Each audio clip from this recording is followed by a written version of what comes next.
Well, hey folks, it's your old pal, King Waspinator. Welcome back to Total Party Skills. Be sure to hit like and subscribe. Today we're going to continue our exploration of the Dinosaur Swamp setting in Palladium's Rifts tabletop role-playing game. The last video we talked about the Carolinas, which are kind of your transition zone between Dinosaur Swamp and the Cimmerian nation that lines most of the rest of the northern North American eastern coast. If you're following the natural contours of the land, traveling from the Carolinas down into Georgia, and you're following the Piedmont, that'll lead you initially up to the ruins of Macon, which is a small ruined city with a few human settlers around it trying to do farming. There's not a whole lot, suggested in the book itself about Macon that makes it anything more than just a tiny settlement. However, when you look into the larger web of Rift's books and how they interrelate, if you look into the Black Market book, the Immaterial Hand, which is the magic smuggling faction of the Black Market, does mention that they do have some operations in the Dinosaur Swamps. And Macon is an ideal place to kind of have that be going on. It's pretty close to ley lines, and it's low profile, kind of sits well with a black market operation, because it's not like they're going to be calling a whole huge amount of attention that they're running a bunch of stuff out of this. Just this little, for some reason, just this little band of humanoids and others who just decided to set up some farms around a ruined city in the middle of a gigantic dinosaur swamp. So, I feel like that's a little thing you can do to kind of spice Macon up a little bit. And once you're past Macon, then you hit Fort Hawkins. It was like a restored wilderness fort from the American settler days that somehow survived all the chaos of the Dark Ages, and is currently kind of being used as a base for most of the wilderness scouts in the entire region. There's a pair of elves, Palladium elves, that run the place now, and we'll train wilderness scouts, and they kind of basically just keep a loose eye out on the region, especially the Native American Indian burial mounds called the Ocmulgee mounds, which are nearby, are one of the major intersections for ley lines in the entirety of Georgia. It's oddly kind of abandoned. No one really uses it. Both the Creek and the Cherokee are further north, and they don't come down to it. It's just kind of just stands there as just a entry point for various sorts of creatures. The scouts at Hawkins, will make a point of taking out dangerous things that emerge from the rifts at Ocmulgee, but they're not indiscriminate like, say, the Coalition at the Devil's Gate in St. Louis is. So, they'll make sure that the thing that's emerging from the rifts is actually worthy of being riddled with laser and railgun pellets before they do so. Atlanta is probably like the biggest famous ruin in all of Georgia. It's kind of further up towards the northwest. If you were to turn and head towards the mountains from Macon, you'll hit Atlanta a little bit before you start to hit the Georgian Appalachians. Just like the Appalachians in the Carolinas, the Georgian Appalachians are crisscross with ley lines themselves, turning the entire mountain range into a de-shifting zone, so the landscape periodically shifts. There are no described, specified settlements in Georgia's Appalachian Mountains, unlike in the Carolinas. So that does give you space to, throw in some fade towns of your own design and that kind of stuff if you feel so inclined.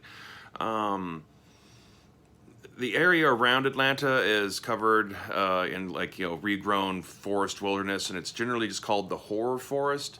Not only just because, there are dinosaurs and other prehistoric monsters that roam throughout it and call it home, but also there's a lot of haunting entities that also inhabit that area of the wilderness.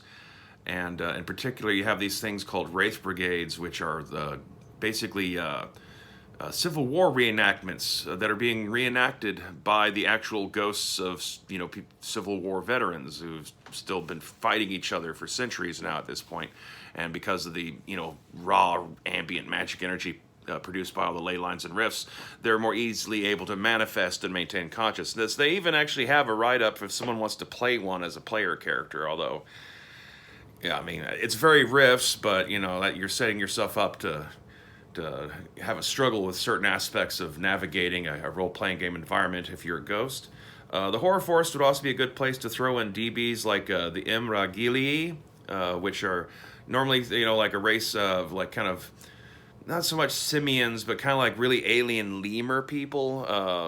They're more prevalent in like Central America and the western coast, but there are a small amount of them that also can be found in Dinosaur Swamp. And this area, the horror forest of Georgia, fits their profile of what kind of environment they like the most. So that'd be a good place to throw those guys in. Also, like with South Carolina, you're going to have Idy, some Lorinoids, maybe some Drizzt, in terms of the kinds of DBs you'll find in the area. Because also it's far enough south and warm enough all year round, this is where you might also start to see some of your plant-based DB races, like the Genka and the, I'm going to butcher it because I don't speak French, but the Chasseur Vert, or however the hell you're supposed to say them. They're both, plant-based DBs, and it's the kind of place where they would like to live. It's way less civilized in the Carolinas, and that's saying a lot because the Carolinas aren't that terribly civilized. Carolinas has like 4 times as many mentioned human tribes. The only mutant tribe of Georgia that's really talked about in the books is the Copars, which are also based out of Atlanta. Atlanta has some surface ruins. There's like no real settlement there. Similar to Char, like a few of its downtown superstructures, kind of half-ass survived. They haven't entirely collapsed, but no one really uses them. They're basically just been turned into lairs for all sorts of high altitude and/or flying monster races, gargoyles, dragons, pterosaurs, all that kind of stuff. The thing about Atlanta is its underground sections, its sewer systems, and its subway system both managed to survive the apocalypse. And so the subway tunnels are controlled by a DB race of rat people. They're just called rat men. They give kind of just a basic stat write-up for them. They don't really specify what the actual race is. They might be mutant rats, or they could be DBs. You could also like substitute the ratlings from the Palladium Fantasy for them if for some reason you felt dissatisfied with this version of the rat people, but they're fine. And they just kind of living their life. There's a certain amount of competition, but also trade with the Copar barbarians that also came out of this area. And the other parts of the underground, the former sewers, and also like some sections of city streets that had kind of been sandwiched down under the renovations of the later half of the 21st century, where they're building all these new buildings and mega damaged roadways and super towers. You end up having kind of like a London underground thing happen in Atlanta, where like a couple areas of downtown kind of got sandwiched over with new roadways, but were still kept intact as like kind of an underground novelty mall, for people to shop at. That's still there, and kind of shared by the Copar, but also used as the base for a group of true Atlanteans that operate out of Atlanta that are associated with the Liberated Underground movement in Atlantis, which is basically their, escaped slave underground railroad that the true Atlanteans run to help, various humans and other species that have been enslaved by the Splugorth and their minions to escape out of Atlantis. And Atlanta is, close enough to some like large ley lines that have a nexus. It's a nice, jumping point to bring people out of Atlantis and jump them into the region, and then they can be filtered out through Atlanta and go their way. The largest group of Acaisi dwell along the Piedmont of the southern portion of Georgia and also range into the Panhandle area of northern Florida. I talked about them in the last video. They're a barbaric race of dinosaur riding DBs who, are a little bit more approachable than, say, the Simvan, so to say. It's just kind of like a big open raw wilderness. It's got a couple city ruins with some things going on there. It's also, its transition zone also makes it the other point of entry potentially into the dinosaur swamps from North America over land, since Georgia borders the dark forest, which is like a large wilderness area to its west that covers the states of like Alabama and Mississippi and like a little bit of Tennessee. Basically you could cut through the dark forest into the southern parts of Georgia underneath where the Georgian Appalachians come to an end. It's a way to like move creatures and goods and supplies through there.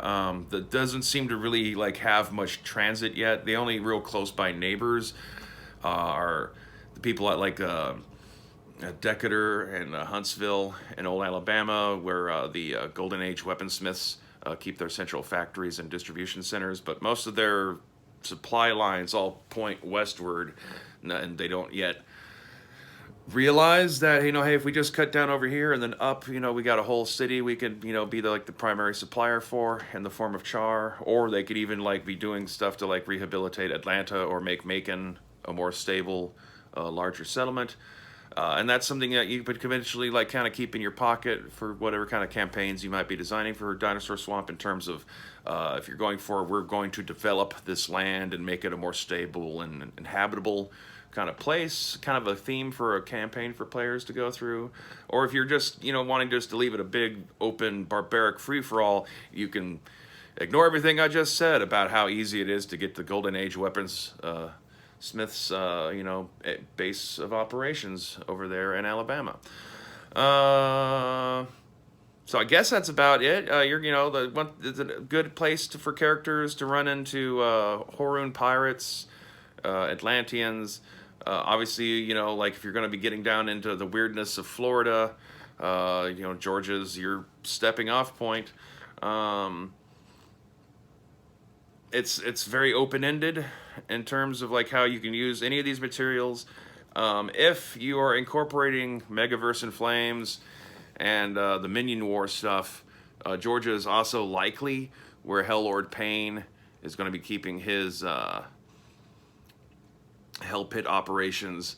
I'd have to go back and dig through the book. I'm going to be doing a separate video on how, you know, the Minion War affects the Dinosaur Swamp setting. So, but, you know, like Ocmulgee is a natural candidate since it's currently not occupied. Demons could take that over, and then they have, you know, access to Macon and its people, you know, to capture and force it, you know, turn into forced labor to dig the Hell Pit and all that kind of stuff. But as I said, I'm going to have a separate video for that. Our next one, we're going to be talking about Florida and Cuba. And so, I guess we'll talk to you then. Be sure to hit like and subscribe. Leave comments about your thoughts on all of this. And as always, stay waspinated.